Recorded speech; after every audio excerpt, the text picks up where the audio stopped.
Magandang araw, bayan. Saglit naming puputulin ang inyong pagbabasa ng dyaryo upang ihatid sa inyo ang isang mahalagang balita.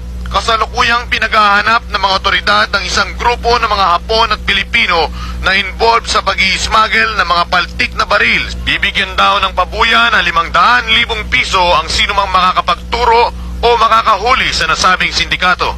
Hindi totoo yan. Bola lang yan. Anong bola sa sinabi ko? Hindi mo na maibibigay yun eh. Laki-laki nun eh. 500,000? Ano ka nasisira, ulo? Eh bakit ba marunong ka pa sa akin? Eh ako ang nagbabalita. Baka suntukin kita dyan eh.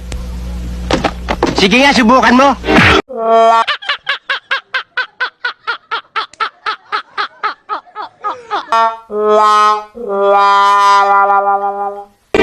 ano? Nakita mo yung hinahanap mo?